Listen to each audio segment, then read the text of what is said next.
예, 반갑습니다. 조금 전에 우리 읽은 본문은 지난주 본문에 이어서 우상 숭배 금지 명령이 반복되고 있습니다. 그리고 신명기에서 자주 나오는 구절인데요. 가나안에 들어가면, 이제 우리 흔한 표현으로 하면 등 따시고 배부르게 되고 나면 너희들이 배교 행위를 하게 될 거다, 우상을 섬기게 될 거다라는 것을 경고하고 계십니다. 또한 모세의 설교를 기점으로 본다면 수백 년 뒤에 일어날, 그러니까 신명기 기준에서부터 수백 년 뒤에 일어날 포로 생활에 대한 예언적 당부도 이어지고 있습니다. 이 세 가지는 신명기에서 자주 반복되는 내용입니다. 그래서 오늘은 이 본문을 다룰 때 조금은 다른 시각, 우리 오늘 제목에서도 보시는 바와 같이 조상들에게 맹세하신 언약에 관한 이야기를 하고자 합니다. 과연 조상들에게 어떤 맹세를 하셨는지, 그리고 그 맹세를 하시고 그 맹세를 지켜나가시는 결국 최종적인 목적은 무엇인지를 알아보고자 합니다. 그래서 최초의 맹세의 체결자라고 할 수 있는 아브라함과 어떤 말씀을 나누셨는지 거기에서부터 논의를 시작하면 명료하게 비교가 될 것 같습니다. 먼저 이제 논의를 시작하기에 앞서 예전 기억을 더듬으면서 한번 대답해 보시면 좋겠습니다. 국가의 3대 구성 요소 들어보신 적 있죠?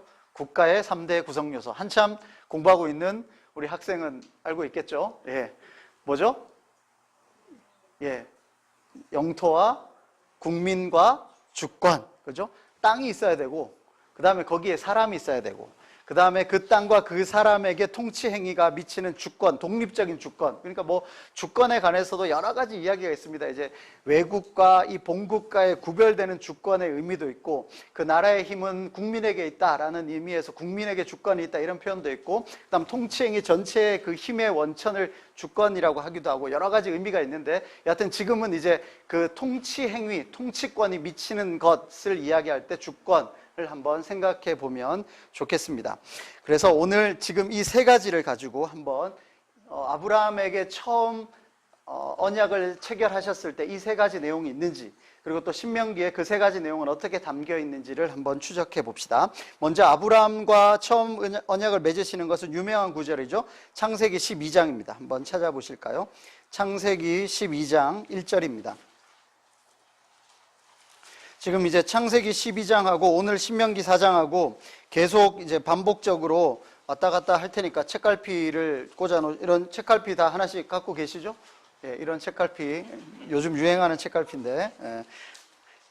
신명기 4장하고 창세기 12장 사이에 한 번씩 둘 중에 하나 놔두시고요. 자, 12장 1절을 한번 볼까요? 12장 1절을 같이 읽겠습니다. 시작. 여호와께서 아브라함에게 이르시되 너는 너의 고향과 친척과 아버지의 집을 떠나 내가 내게 보여줄 땅으로 가라. 예. 오늘 지금 이제 이 구절 가지고 설교는 여러 가지 형태가 나올 수 있고 강조점이 여러 가지가 있을 텐데, 오늘 지금 우리는 어느 구절 혹은 어느 단어에 강조점을 둘까요? 한 글자죠? 땅. 그죠? 내가 내게 보여줄 땅으로 가라. 하나의 민족 혹은 국가가 있기 위해서는 일단 기본적으로 땅이 필요하죠. 천막 하나 치기 위해서라도 땅이 필요하고, 우리 예배당, 예배 드릴 처소가 필요하기 위해서도 땅이 필요합니다. 그래서 땅을 주시겠다고 이야기합니다. 근데 그 땅을 얻기 위해서는 너의 고향과 친척과 아버지의 집을 떠나야 되죠. 이제 가야 할 곳은 지금 어딘지 명확하지 않습니다. 내가 내게 보여줄 땅, 내가 내게 보여준 땅이 아니라 보여줄 땅으로 가야 돼요. 아직 어딘지. 그러니까 이제 우리로 이야기하면 차를 탔어요. 차를 탔는데 출발하기 전에 우리 흔히 요즘으로 뭐 내비를 찍는다고 하겠죠. 어디로 갈 건지 찍고 출발을 해야 되는데 일단 출발하는 거죠. 어디 가는데요? 아니야, 일단 출발해봐. 일단 출발해보고 가다 이야기해 줄게. 이렇게 해서 일단 출발하는 겁니다. 일단은 출발해야 되는 것, 어디로부터 나가야 되는 거죠. 아마 지금 여기에 우리 많은 분들은 이 구절이 지난 몇 달 동안 심상치 않게 들렸을 겁니다. 고향과도 같고 친척과도 같았던 교회를 떠나서 우리가 왔고, 그리고 지금 이 땅에 오기까지 우리 지난 몇 달간 여기까지 오게 될 줄 모르고 여기까지 왔죠. 출발할 때는 여긴 줄 모르고 출발했습니다. 그죠? 지난 딱 6개월 전만 돌려서 봤을 때 6개월 전에 우리가 여기에 있을 줄은 아무도 몰랐습니다. 근데 떠나게는 되었죠. 떠나게 되었고 지금 여기 우리가 있는 것처럼, 그리고 여기까지 오는 동안 한 주 한 주의 그 변화 속에서 주님이 인도하셨음을 우리는 우리의 모든 것을 걸고 증언할 수 있게 됩니다. 지금 주일로 횟수를 헤아려 보니까 벌써 20번째 주일이 되더라고요. 그래서 아브라함이 고향과 친척과 아버지의 집을 떠난 것은 아마 우리가 떠난 거하고는 비교도 될 수 없는 어마어마한 떠나는 거, 그죠? 민족과 문화와 그 국경을 넘어야 되는 그 떠나는 건데, 물론 떠날 때도 그 정도일 줄 모르고 떠났을 수도 있습니다. 바로 옆 동네인지도 모르고 이역 만리인지도 모르는 그렇게 떠나왔던 길입니다. 그리고 나서 이 아브라함으로부터 수백 년이 지나서 지금 모세가 이스라엘 백성들에게 설교하고 있는 이 시점, 지금 신명기가 이 선포되고 있는 이 시점에 아브라함 후손들은 그 약속한 땅, 다시 말해 보여줄 땅 경계선 앞에 서 있는 거죠. 그래서 아브라함도 사실 그 시절에 내가 내게 보여줄 땅으로 가라 해서 그 땅으로 가기는 갔어요. 근데 거기에서 자기 소유의 땅은 없었습니다. 정확하게 이야기하면 천막치고 기거, 거류는 하고 있었을지 몰라도 우리로 이야기하면 주소 옮기고 거기에 계약서 쓰고 자기 땅이 없었다고요. 하나 있었던 자기 땅이라고 하면 묘지 만들려고, 무덤 만들려고 그렇게 해서 그 밭하고 굴하고 같이 샀던 그 한 뼘, 우리로 흔히 이야기하면 밭 한 떼기하고 그 옆에 있는 무덤, 그거 하나만 아브라함이 소유할 수 있었습니다. 그리고는 자기가 사는 날 동안에 그 내가 내게 보여줄 땅으로 가라, 내가 이 땅을 너에게 주겠다라고 했던 그 약속이 이루어지지 않았습니다. 그래서 다시 애굽으로 건너가야만 할 때도 있었습니다. 그리고 또 소돔과 고모라 왕들하고 싸워야 할 때도 있었고, 그리고 또 조카 롯하고의 땅 분배 문제 때문에 또 한 번 다시 서로의 이별의 문제도 있었습니다. 그래서 한 단계 한 단계 넘어가면서 이 땅이 자기 땅으로 소유가 되느냐, 100몇 년을 사는 동안 그런 적이 없었다는 거죠. 우리 15장을 한번 볼까요? 창세기 15장을 한번 봅시다. 창세기 15장 12절 이하를 보시면 그 땅에 대해서 다시 한번 마음이 흔들릴 때 하나님이 이렇게 12절 이후에 이제 약속을 체결하는 장면이 나오죠. 그래서 13절, 14절 두 절을 한번 읽어봅시다. 시작. 여호와께서 아브라함에게 이르시되 너는 반드시 알라. 내 자손이 이방에서 객이 되어 그들을 섬기겠고 그들은 400년 동안 내 자손을 괴롭히리니 그들이 섬기는 나라를 내가 징벌할지며 그 후에 내 자손이 큰 재물을 이끌고 나오리라. 여기까지요. 그리고 15절 보면 너는 장수하다가 평안히 조상에게로 돌아가 장사될 것이다. 그러니까 너 죽을 때까지, 그리고 너 죽고 나서 네 후손들이 다른 나라 갔다가 다시 400년 동안 있다가 돌아오면 그때 땅 주겠다는 이야기예요. 그러니까 지금 아브라함하고 이 약속을 체결하는 순간부터 계산하면 500년이 넘는 시간 이후에 이 땅을 주겠다는 겁니다. 여러분 조상 중에 한 500년 전으로 생각해 보면 임진왜란 조금 전쯤 될 거예요. 그때쯤 어떤 조상이 이쪽 땅을 주겠다고 옥포 지역을 다 너 주겠다, 그 약속 듣고 아직까지 살고 있고, 그리고 나서 지금 와가지고 이거 우리 그때 그 땅입니다 말해가지고 되겠습니까? 지금 500년이 지나는, 500년도 훨씬 지나는 이후에 그 땅을 주겠다라고 이야기하고 있는 겁니다. 그런데 4장 25절로 한번 돌아와 보실까요? 신명기 4장 25절에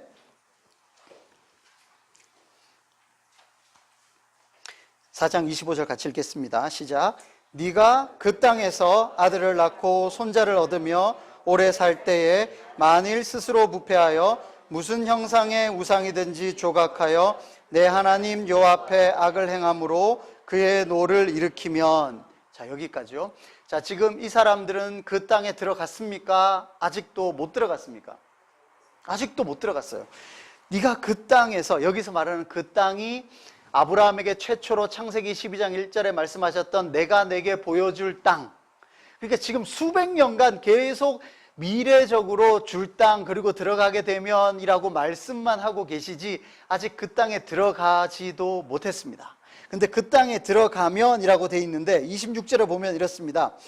내가 오늘 천지를 불러 증거를 삼노니 너희가 요단을 건너가서 얻는 땅에서 속히 망할 것이라. 지금 땅을 받기도 전에 너네 이렇게 하면 속히 망할 거다. 지금 땅을 얻기까지는 500년도 넘는 시간이 걸리는데 땅에서 망하는 시간은 그렇게 오래 걸리지 않는다는 이야기를 하고 있는 거죠. 그런데 지금 이 땅까지 어쩌면 정말 헤매서 우리로 표현하면 우여곡절을 겪어서 이 땅까지 왔습니다. 그죠? 좀 이따 다시 한번 전체적으로 살펴보긴 할 텐데요. 아브라함에서부터 지금 이 모세의 시기까지 이 땅에 이스라엘 백성이 들어가기까지 얼마나 많은 힘든 시간들을 겪었습니까? 그리고 흔한 표현으로 마침내 이 땅에 들어가게 되는 겁니다. 지금 우리도 여기에 서 있는데요. 쉽게 여기에 서 있다라고 생각할 수도 있지만 정말 짧은 기간 동안 변화무쌍한 여러 가지 변화 속에서 많은 일들을 기도하며 결정하며 어떻게 여기까지 왔잖아요. 우리가 지금 이 땅에 서 있는 것도 어찌 보면 우리는 헤매면서 왔는지 모르겠지만 하나님 입장에서는 여기에 오게끔 우리에게 처음부터 인도하시고 계획하시고 마침내 우리를 이 땅에 세우신 거라는 거죠.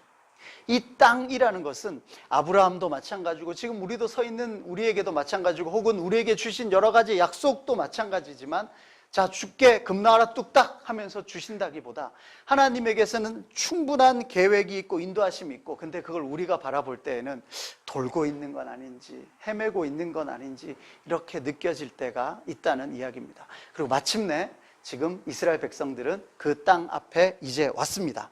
그리고 두 번째는요, 이제 사람들의 이야기입니다. 국민에 관한 이야기입니다. 창세기 12장 2절을 다시 한번 봅시다. 창세기 12장 2절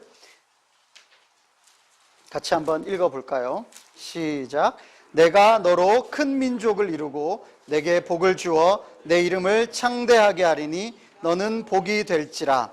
자, 여기에서 큰 민족을 이룬다고 말씀하십니다. 큰 민족. 근데요, 15장 1절에 한번 보실까요? 창세기 15장 1절에 여호와의 말씀이 환상 중에 이르는데 내가 너의 지극히 큰 상급이다. 그리고 15장 2절에 아브라함이 이르되 주 여호와여 무엇을 내게 주시려 하나이까? 나는 자식이 없사오니 나의 상속자는 이 다메섹 사람 엘리에셀이니이다. 12장에서부터 15장까지 또 몇십 년이 흘렀는데요, 하나님이 너 뭐 줄게 그러니까 아브라함 입장에서는 뭘 더 주시려고 합니까? 지금 저는 자식도 없어가지고 더 주셔봤자 상속은 이 사람 부리고 있는 종 얘한테 주는 게 전부입니다. 지금 일종의 따지고 있는 거거든요. 아직 저는 무자합니다 라고 이야기합니다. 그리고 나서 뒤에 우리 4절 5절을 같이 읽겠습니다. 시작. 여호와의 말씀이 그에게 임하여 이르시되 그 사람이 내 상속자가 아니라 내 몸에서 날 자가 내 상속자가 되리라 하시고 그를 이끌고 밖으로 나가 이르시되 하늘을 우러러 무뼈를 셀 수 있나 보라. 그에게 이르시되 내 자손이 이와 같으리라. 아멘. 별 봐라, 헤아려 볼 수 있냐? 네 자손 이렇게 많아질 거다 라고 말씀해 주시는 거거든요. 지금 이제 땅을 이야기를 해도 수백 년 뒤에 주시겠다고 이야기하고 계시는 거고, 지금 이제 네 자손이 별처럼 헤아릴 수 없이 많을 거다라고 말씀하시는데 16장에 가보면 아들을 낳는데 부인의 몸종을 통해서 이스마엘 하나 낳거든요. 근데 또 그 이스마엘 아니랍니다. 그리고 나서 17장에 보면 이삭이라는 이름을 주세요. 그런데 또 그 이삭을 낳는 데까지는 21장까지 가야 됩니다. 21장에 가서 드디어 이삭을 낳아요. 그리고 한 명이에요. 한 명. 물론 25장 뒤에 보면 아브라함이 후처 그두라라는 사람을 통해서 6명의 아들을 더 낳게 됩니다. 그러니까 결국은 이삭을 제외하고 처음에 이스마엘과 뒤에 6명 해서 7명이 더 있긴 하지만 얘들 다 상속자 아니고 이 상속자는 이삭을 통해서 나갈 거야. 근데 결론은 별과 같이 많을 거야. 근데 아브라함의 생전에 본 사람은 이삭 하나. 근데 나중에 이제 아브라함이 175세까지 살았더라라는 걸 계산해보면 아마 이삭이 에서와 야곱을 낳은 것까지는 봤을 가능성이 높겠죠. 그래도 또 혹시 손자 에서가 좀 낳았던 쳐도 아무리 많이 쳐도 두 손으로 꼽습니다. 우리 설날 추석 때 가족 많이 모이는 집 가면 뭐 30명, 40명 모이는 집 꽤 되죠? 지금도 그 정도는 있는데 지금 아브라함한테 무뼈를 헤아려 봐라. 헤아릴 수 있냐? 네 자손도 이만큼 많이 줄게. 근데 살아있는 동안 본 사람이라고 몇 명 되지도 않아요. 지금 아브라함에게 그렇게 약속을 한 겁니다. 그러면 또 이삭은 어떤가요? 이삭은 40에 결혼을 합니다. 그리고 아브라함처럼 손이 귀한 집안인가 봐요. 여기 성경에는 길게 나와 있지 않지만 첫 아이 에서와 야곱을 낳는데 20년 걸립니다. 20년 걸려서 쌍둥이 에서와 야곱을 낳습니다. 근데 또 에서는 장자권을 그렇게 소중하게 안 여기고 야곱은 또 엄청 욕심이 많아서 얻고 싶고 그래가지고 이삭이 유언하겠다고 그만큼 이제 나이 늙어서 나 이제 유언해야겠다. 아들아 장자야 네가 가서 음식을 해와라. 우리로 말하면 좋은 식당 가서 밥 한번 먹으면서 이야기하자. 이제 그 이야기거든요. 그렇게 했던 그날에 결국은 야곱과 에서가 서로 시기와 질투가 생기고 에서는 내가 야곱 저 죽이고 말 거야 라는 이야기를 하죠. 이거는 창세기 앞으로 돌아가 보면 가인과 아벨의 이야기하고 똑같아요. 그렇게 돼버리면 한날 한시에 첫째가 둘째 죽이고 그리고 첫째는 집 나가버리면 이제 여기에 또 위기가 오는 거예요. 대가 끊기는 거잖아요. 그러면 이삭이 지금 상태가 어때요? 유언하겠다고 사람 아들 불러 모으는 이 상태에서 언제 또 애 낳아가지고 그 대를 이어갑니까? 지금 아브라함의 이삭도 하나 겨우 내려왔고 이삭에서 에서와 야곱으로 내려왔는데 지금 여기도 위기를 맞이해요. 그러다가 장자권 축복을 받은 야곱이 결국은 집 나가가지고 수십 년 있다 돌아오는 상황이 되는 걸로 일단 위기가 봉합이 되는 거죠. 야곱으로 또 넘어갔습니다. 야곱도 가서 한참을 고생했지만 결국은 일주일 상간에 부인 2명을 얻죠. 그리고 이 부인 2명의 시기와 질투 때문에 몸종 둘까지 가세해서 4명이 무슨 경쟁을 합니까? 아들 낳기 경쟁을 하죠. 그래서 결국은 12명의 아들을 낳아서 야곱이 돌아옵니다. 이제 조금 괜찮아지는 것 같아요. 한 명이었다가 쌍둥이였는데 싸워서 죽일 뻔하다가 이제 12명 돼가지고 이제 조금 이제 확률적으로 조금 안정이 됐는데 또 어떻습니까? 요셉 팔아버리죠. 그리고 또 가물어가지고 애굽으로 다 가야 됩니다. 근데 요셉은 거기에 총리의 실권자가 돼 있어요. 만약에 이때 또 요셉이 형들에 대한 복수심, 저 형들이 나를 어떻게 했는데 하면서 한번 죽이겠다고 마음먹으면 혹은 곡식 못 줍니다. 이 한마디면 여기도 또 끝나는 거예요. 근데 요셉은 형들이 나를 판 것이 아니라 하나님이 나를 먼저 보내신 겁니다 라는 고백하고 또 아버지가 돌아가셨음에도 형들에게 내가 여러분들에게 복수하지 않는다. 내가 당신을 걷어먹어 살리겠다 라는 말로 창세기가 마무리가 됩니다. 그래서 70명이 이 가나안 땅에서 애굽으로 건너가는 장면에서 창세기가 마무리돼요. 여기까지 봤을 때도 아직 사람이 그렇게 많지 않아요. 총 합해서 70명이에요. 아브라함에서부터 이삭, 이삭에서 야곱, 야곱에서 12형제 여기까지 100년도 넘는 시간에 이제 겨우 70명 됐어요. 아까도 말했지만 한 명에서 70명 되는 거, 그것도 4대 만에 70명 되는 거 별로 어려운 일 아니에요. 우리 주위에서 꽤 볼 수 있는 일이란 말입니다. 하늘에 별 세어봐라 하는 거하고는 아직도 거리가 멀어요. 근데 갑자기 출애굽기가 딱 시작이 되는데 출애굽기 첫 장면을 한번 보실까요? 출애굽기 1장입니다.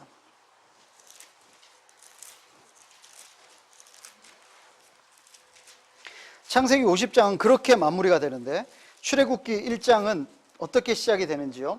1장 1절부터 7절에는 이제 출석부와 같이 12명의 아들들의 이름이 나오는데 1장 7절을 읽겠습니다. 시작. 이스라엘 자손은 생육하고 불어나 번성하고 매우 강하여 온 땅에 가득하게 되었더라. 창세기에서 출애굽기까지 약 400년의 시간이 흐릅니다. 70명의 사람에서부터 생육하고 번성해서 온 땅에 가득하게 되었다라고 이야기합니다. 근데 이 정도 해가지고는 뭐 얼마나 많은지 잘 모르겠단 말이에요. 근데 9절을 같이 읽겠습니다. 시작. 그가 그 백성에게 이르되 이 백성 이스라엘 자손이 우리보다 많고 강하도다. 자, 이게 누가 하는 말이냐면 이집트 바로 왕이 하는 말이에요. 그때 당시 최강대국 이집트 바로의 입에서 나오는 말이 뭐냐면 야, 이스라엘 백성 얘네들 너무 많아. 너무 많아서 우리보다 셀 것 같아. 이제 줄여야겠어 라고 해서 산하 제한 정책을 펼치잖아요. 바로가 펼친 산하 제한 정책은 결국은 이스라엘 백성이 얼마만큼 많은지를 이제 반대해서 증명해 주는 거죠. 지금 창세기가 끝나고 출애굽기 1장이 시작되는 그 중간에 도대체 무슨 일이 일어났는지 모르겠지만 4대 만에, 한 400여 년 만에 이렇게 인구가 폭발적으로 성장해서 그때 당시에 최강대국 바로가 산하 제한 정책을 펼쳐야 할 만큼 인구가 늘어났다. 혹은 아브라함에게 하신 그 언약대로 하늘에 무별 세어봐라, 얼마나 많냐, 이르처럼 너의 자손도 많아질 거다라는 그 언약의 성취가 지금 이 창세기 마지막에서 출애굽기 1장 사이 비어있는 그 한 장 안에 이 일이 들어간 겁니다. 근데 여기에 1장 8절에 보면 이렇습니다. 요셉을 알지 못하는 새 왕이 일어나 애굽을 다스렸다라고 되어 있죠. 그 사이에 요셉을 알지 못하는 새 왕이 일어났다. 도대체 이 민족이 어디에서 어떻게 왔고 어떤 연유로 여기 정착했는지 모르는 사이에 이렇게 인구가 많이 성장했다는 이야기거든요. 근데 또 반면에 어떤 일이 있냐면 이스라엘 백성 자신들도 자기들이 어디서 어떻게 왔는지 잘 모르고 있어요. 왜냐하면 출애굽기 3장의 이후에 보면 모세가 여호와 하나님 만나서 나서 그 다음 이야기합니다. 내가 당신 누구라고 소개할까요? 당신 누구십니까? 그리고 이스라엘 백성한테 가서 내가 누구 만났다고 이야기할까요? 이 말은 창세기에 있었던 그 모든 내용, 이제 아브라함 할아버지, 이삭, 야곱, 유다와 요셉의 이 할아버지들의 이야기, 그리고 할아버지와 여호와 하나님이라는 그 신이 맺은 언약에 대한 내용을 이 후손들이 기억하고 있었다고요? 몰랐다고요? 몰랐다고요. 근데 그들은 그들의 존재 자체가 하나님의 언약의 성취 혹은 증거예요. 그들은 자신도 모르게, 지금 여기 표현을 하면 요셉을 알지 못하는 새 왕이 나타난 것처럼 여호와를 알지 못하는 이스라엘 백성들이 있는데 걔들은 자기도 모르게 자기가 하나님의 언약의 성취로 살고 있는 거죠. 자기들이 왜 이렇게 많아졌는지 몰라요. 누가 자기들을 이렇게 번성하게 만들어줬는지 몰라요. 근데 이미 자기들은 언약의 성취로, 자기들 존재가 이미 증거로서 이 애굽, 이집트에서 살고 있었다라는 이야기입니다. 그리고는요, 이렇게 해서 성취가 되었구나. 그리고 모세를 통해서 애굽을 나와서 이제 곧 가나안으로 가기만 하면 아브라함과 약속하셨던 그 일이 되겠구나 라고 생각하는데, 가나안을 향해 출발했지만 시간은 예상보다 길게 걸렸죠. 40년이 걸립니다. 그래서 민수기라는 게 있잖아요. 민수기는 이제 성경책 이름 그대로 백성민, 그 다음 헤아릴 수 해서 백성을 헤아린 기록이거든요. 영어로도 넘버스 해서 숫자예요. 인구 센서스가 2번 나옵니다. 민수기 앞에 인구를 한번 조사하고 민수기 뒷부분의 인구를 한번 조사해요. 첫 번째 인구 조사는 명확합니다. 아브라함에게 행하셨던 그 약속 성취되었는지 안 되었는지 한번 봅시다. 헤아려 봤더니 60만 명입니다. 어마어마한 숫자입니다. 물론 뭐 그거 가지고 60만 명의 중단 잡족이 섞였네, 그 다음에 그때의 그 사람 헤아리는 숫자 단위와 지금이 다르네, 뭐 여러 가지 이견들이 있지만 아무리 이견이 있다고 치더라도 한 가지 분명한 건 아까 말했던 이집트 바로가 산하 제한 정책을 쓸 만큼 어마어마한 숫자였다는 것은 분명하거든요. 그래서 민수기에서 그 앞에 하나님이 어떻게 일하셨는지, 언약이 성취되었는지 안 되었는지, 국민에 관한, 민족에 관한 이야기로 보면 이만큼 성취되었습니다라고 인구조사를 한번 합니다. 근데 예상과 다르게 광야에서 40년을 보내야 돼요. 물 하나 구하기 힘들고 나무 하나 풀 한 포기, 그리고 가축까지 얼마나 많은 사람과 가축이 먹어야 됨에도 불구하고 40년 뒤에 광야 생활 마무리할 때 가나안 들어가기 직전에 다시 한번 인구 조사를 합니다. 근데 60만 명이 똑같이 있어요. 다시 말해, 이 힘든 어둡고 무서운 광야를 지나는 동안 하나님이 이 민족을 그대로 지키고 인도 보호하셨다라는 이야기입니다. 말이 쉽지. 우리 지금 뭐 100명만 돼도 광야 한번 통과하려면 그 뒤에 아마 트럭이 먹을 거 싣고 따라가야 될 겁니다. 그게 40년이라고 생각해 보세요. 어마어마한 뒤에 물량이 따라 붙어야 그 100명을 40년 동안 광야를 통과시킬 거란 말이에요. 근데 100명이 아니고 몇십만 명에다가 가축까지 진짜 어마어마한 숫자가 우리 흔한 편으로 먹어 제껴야 된단 말이에요. 생산하는 것도 없이. 그런데 인구가 줄어들지 않았다는 것을 민수기 마지막에 보여주고 있습니다. 그리고 나서 신명기에 다시 우리가 읽었던 4장 25절을 보실까요? 4장 25절에 이랬습니다. 네가 그 땅에서 아들을 낳고 손자를 얻으며 오래 살 때에, 이게 또 국민에 관한 이야기예요. 네가 그 땅에 들어가, 그리고 그 땅에서 지금처럼 아들과 손자 낳으면서 오래 살아 무병장수하고 애들까지 많이 얻게 될 거야. 그것이 계속 하나님의 언약이 성취되는 걸 보게 될 거야 라는 이야기입니다. 이것이 계속적으로 이어질 거지만 뒤에 보면 너네가 우상을 숭배하게 된다면 27절에 너희를 여러 민족 중에 흩으실 거야. 그리고 그 민족 중에 너희의 남은 수가 많지 않을 거야. 하나님이 어떻게 너희를 인도 보호하셔서 심지어 불과 몇십 년 전에 그 광야를 그렇게 통과하게 하셨던 너희를, 너희가 스스로 부패해서 우상을 섬기고 하나님을 떠나가 버린다면 하나님 이거 아까워하지 않으시고 너희를 흩어버릴 거야.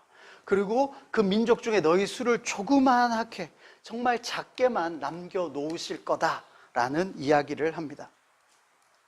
우리도 마찬가지일 거라 생각됩니다. 우리 각자 개개인의 삶을 돌아보면 하나님의 언약의 성취라는 입장만 놓고 본다면 정말 돌고 도는 것 같고 헤매는 것 같고 우여곡절이 참 많을 수도 있습니다. 그리고 안 이루어지는 것 같이 느껴질 때도 있을 겁니다. 우리의 자랑은 수고와 슬픔뿐이다 라는 그 말씀이 정말 우리에게 맞는 것 같다라는 생각이 들 수도 있습니다. 또 우리 양인교회 생각해 보면 이제 5개월 남짓 됐잖아요. 5개월 남짓 동안 정말 짧은 기간이지만 대로를 막 온 거냐, 돌아보면 시온의 대로가 열린 것처럼 왔지만 또 한 주 한 주 넘어갈 때 하나님의 은혜, 또 광야에서 만나 주신 것처럼 그렇게 한 주 한 주 혹은 하루하루의 은혜가 아니었다면 이 자리에 우리가 있을 수가 없는 겁니다. 그렇게 신명기 4장 25, 26절에서 이 말했던 이 내용, 그 땅 혹은 그 민족은 이러한 의미가 있는 겁니다. 자, 그렇다면 마지막인데요, 국가 구성 요소 중에 마지막 세 번째는 뭡니까? 주권이죠. 주권 혹은 통치. 그럼 다시 창세기로 돌아가서 어떤 언약이 있었는지 한번 봅시다. 창세기 12장 1절입니다. 3절입니다. 3절. 이번에는 3절을 읽겠습니다. 시작. 너를 축복하는 자에게는 내가 복을 내리고 너를 저주하는 자에게는 내가 저주하리니 땅의 모든 족속이 너로 말미암아 복을 얻을 것이라 하신지라. 자, 이게 좀 애매하죠. 이게 무슨 뜻인가? 네가 복이다, 혹은 예전 표현으로 네가 복의 근원이 될 거다 라고 이야기하시는데, 과연 그것은 무엇인가, 어떤 내용인가, 구체적으로 18장에 가면 한 번 더 반복이 되는데 18장을 봅시다. 창세기 18장 18절 19절입니다. 자, 18절 이렇습니다. 같이 읽겠습니다. 시작. 아브라함은 강대한 나라가 되고 천하 만민은 그로 말미암아 복을 받게 될 것이 아니냐. 이거 똑같죠? 지금 우리가 읽었던 그 부분입니다. 그럼 조금 더 구체적으로 그 복을 받게 되고 강대한 나라가 되는 게 뭐냐? 19절 같이 읽겠습니다. 시작. 내가 그로 그 자식과 권속에게 명하여 여호와의 도를 지켜 의와 공도를 행하게 하려고 그를 택하였나니 이는 나 여호와가 아브라함에게 대하여 말한 일을 이루려 함이니라. 아멘. 여호와의 도를 지키는 것, 그래서 결국 의와 공도를 행하게 하는 것, 이것이 복이 되는 거라는 겁니다. 이것이 최종 목적이라는 겁니다. 하나님의 말씀대로 순종하는 것이 하나님의 통치하심, 하나님의 주권 안에 들어오는 거죠. 하나님의 말씀대로 살아가는 겁니다. 근데 이 하나님의 말씀대로 살아가는 것의 결국은 뭐냐 하면 우리가 복이 되는 거라는 겁니다. 우리를 통하여서 복이 흘러가게 만드시겠다는 거죠. 아브라함에게 약속하셨던 것은 내가 땅을 주마, 내가 너를 큰 민족 이루게 하마, 그리고 너를 복이 되게 하마. 근데 복이 되게 하는 내용이 뭐냐면 네가 내 말대로 살아간다면, 그렇게 순종하여 살아간다면 너 자체가 복이 되고 네가 가는 곳마다 복이 되고 너를 축복하는 사람은 복받게 됐고 너를 저주하는 사람은 저주하게 만들어 주마. 내가 너를 그런 민족으로 만들어 주겠다, 혹은 너를 그런 나라로 만들어 주겠다라는 이야기를 하고 계시는 겁니다. 자, 그런데요, 다시 신명기 4장 28절을 봅시다. 그랬던 것이 어떻게 되었는지요?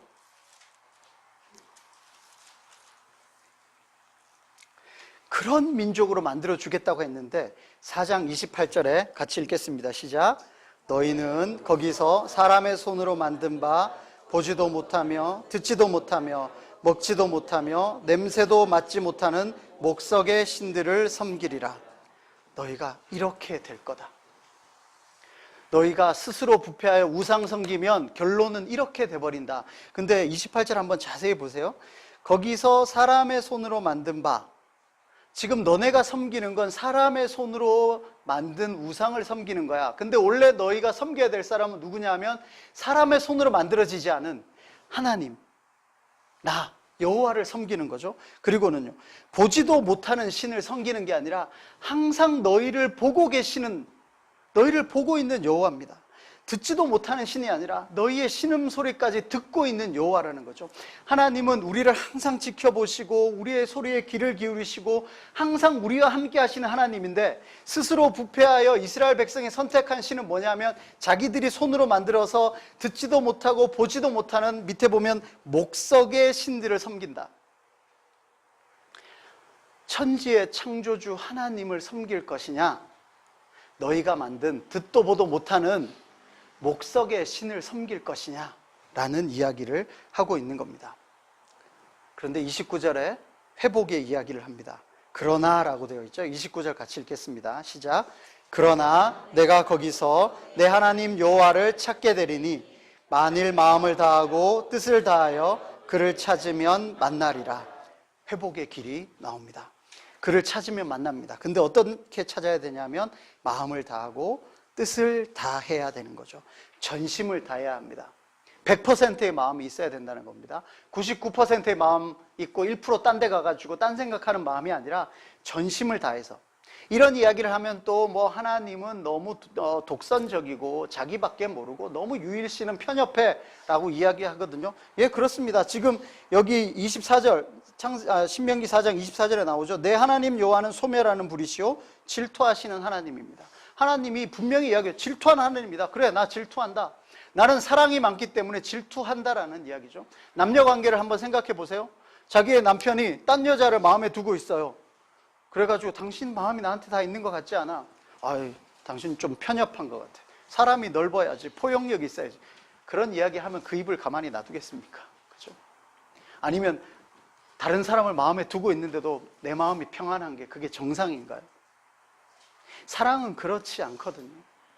사랑은 1대1의 관계입니다. 그래서 내가 하나님은 사랑이시다. 또한 동시에 질투하는 하나님이다. 그렇기 때문에 나를 찾을 때는 온 마음과 온 뜻을 다해 나를 찾으면 내가 만날 것이다 라고 이야기하고 있는 겁니다. 그리고 30절에 이렇게 되어 있습니다. 이 모든 일이 내게 임하여 환난을 당하다가 끝날에 내가 내 하나님 여호와께로 돌아와서 그의 말씀을 청종하게 될 거다. 청종한다. 우리 신명기 처음 시간부터 이야기했죠. 맹종하는 것도 아니고 복종하는 것도 아니고 여호와의 말씀을 내가 인격적으로 이해해서 내가 완전히 자발적으로 순종하는 것, 이것을 여기서 말한 청종하는 거다라고 이야기하는 거죠. 결국 하나님의 말씀을 청종하게 하는 것, 이것이 오늘 국가의 이야기라면 그의 주권 안에, 그의 통치 영역 안에 들어오겠다라는 이야기입니다. 이것은 억지로 들어오는 것이 아니라 내가 내 마음과 뜻을 다해 하나님을 찾고 하나님의 뜻이 나의 삶의 길이다, 복된 길이다 믿고 청종하는 것이 되겠죠. 그래서 31절에 이렇게 되어 있습니다. 내 하나님 여호와는 자비하신 하나님이시라. 그가 너를 버리지 아니하시며 너를 멸하지 아니하시며 내 조상들에게 맹세하신 언약을 잊지 않는다. 내 조상들에게 맹세하신 언약, 땅을 주마, 너를 민족을 이루게 하마, 네가 나의 백성이 되게 하마 라고 했던 그 약속을 수백 년이 지난 이 시점에도 잊지 않고 이루시겠다라는 이야기입니다. 우리 양인교회도 마찬가지입니다. 하나님이 우리를 이 땅에, 그리고 우리 한 사람 한 사람을 여기에 불러 모으셨습니다. 이 성경으로 이야기하면 땅을 주시마, 그리고 민족을 이루마 라고 하는 것은 어쩌면 시간이 오래 걸리고 이게 선행되는 이야기입니다. 그리고 정말 필요한 것은 하나님의 말씀대로 살아가는 그분의 통치하심, 그분의 주권 아래 우리가 들어오는 하나님의 백성이 되겠다라는 겁니다. 그리고 이것이 어렵고 힘든 길이고 의무가 아니라 이것이 바로 복이다. 이것이 복이 되는 길이다. 이것이 내가 너희를 부른 이유다라고 말씀하고 계십니다. 말씀을 한번 앞에서부터 정리해 봤으면 좋겠습니다. 우리 이제 요즘은 이런 동요를 잘 부르는지 모르겠지만, 이제 우리 어릴 때 보면 이제 지구는 둥글다. 그래서 앞으로 계속 걸어 나가면 온 세상 어린이를 다 만나고 오겠다라는 이야기를 하잖아요. 예, 지구가 둥글어요. 그래서 빙빙빙 돌다 보면 계속 만나게 됩니다. 근데 여러분, 살면서 지구가 둥글다고 생각해 보신 적이 있습니까? 지금 살고 있는 동안에 여러분은 지구가 둥글다라고 생각이 됩니까? 평평하죠. 지구는 평평합니다. 아무리 걸어가도 둥글게 안 느껴져요. 그리고 온 세상 어린이 다 만나기 전에 지쳐서 죽을 것 같아요. 그죠? 하나님의 약속도 그렇게 느껴져요. 하나님이 이루시겠다라고 말씀하셨는데, 우리 삶에서는 하나님이 둥글다 그랬는데 계속 평평해 보여요. 걸어도 온 세상 어린이 만나기 전에 내가 먼저 죽겠다니까요. 아브라함이 그랬지 않습니까? 민족 이뤄줄게, 내가 네 땅 줄게. 근데 자기 사는 날 동안에 땅 요만큼, 그리고 자기 눈앞에 보였던 사람은 몇 명 안 돼요. 창세기에 나왔던 그 많은 사람들은 그 민족이 이루어지는 것을 본 적이 없습니다. 그리고 그 땅을 본 적이 없습니다. 야곱 할아버지 돌아가실 때, 결국 하나님 그쪽으로 인도하실 거니까 내 무덤 거기다 만들어. 그래서 무덤 만들었는데요, 엄격히 이야기하면 무염고 무덤으로 수백 년 있었던 거예요. 그 후손들이 거기에 계속 가가지고 찾아보지 않았을 거 아닙니까? 하나님의 약속은 어찌 보면 우리 눈에 참 더디게 이루어지는 것 같습니다. 남의 약속은 되게 빨리 이루어지는 것 같아요. 그죠? 근데 왜 우리에게 주신 약속은 이렇게 더디 이루어지나, 그렇게 한숨 쉴 때도 있을 것 같습니다.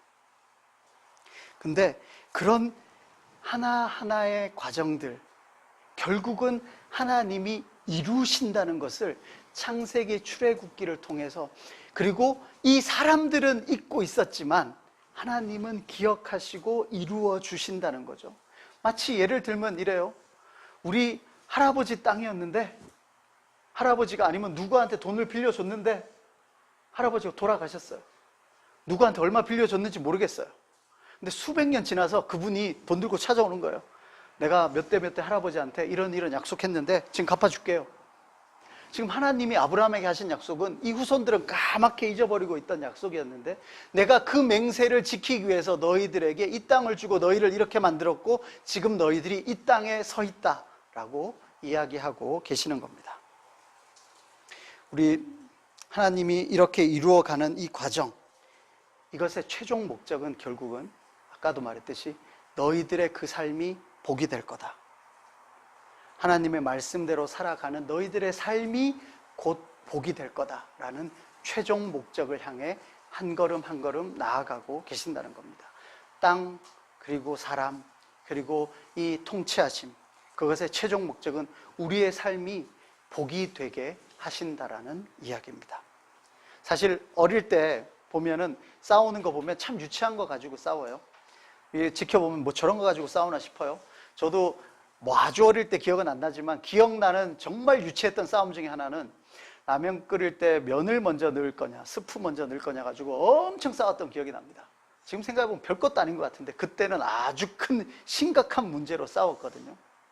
또 고등학생들 보면 목숨 겁니다. 남자들은 머리 깎을 때 머리카락 조금 더 길게 하려고 아주 난리를 쳐요. 혹은 또 군대, 요즘은 좀 덜한데 예전에 군대 나올 때, 휴가 나올 때 몇 날 며칠 전부터 옷 다리고 군화 닦고 아주 정성을 다합니다. 근데 밖에 나와 있는 우리들 입장에서는 그냥 군인이에요. 아무리 멋을 내도 휴가 나온 군인인데, 우리가 그 군인 입장에서는 그 주름을 잡고 군화의 광을 내기 위해서 새벽에 앉아가지고 뭐 서로 닦아주고 막 그러고 있었단 말이에요. 그러면 또 지금 우리가 엄청 중요하게 생각하고 있는 그 무엇, 10년 뒤에 혹은 20년 뒤에 그대로 중요할까요?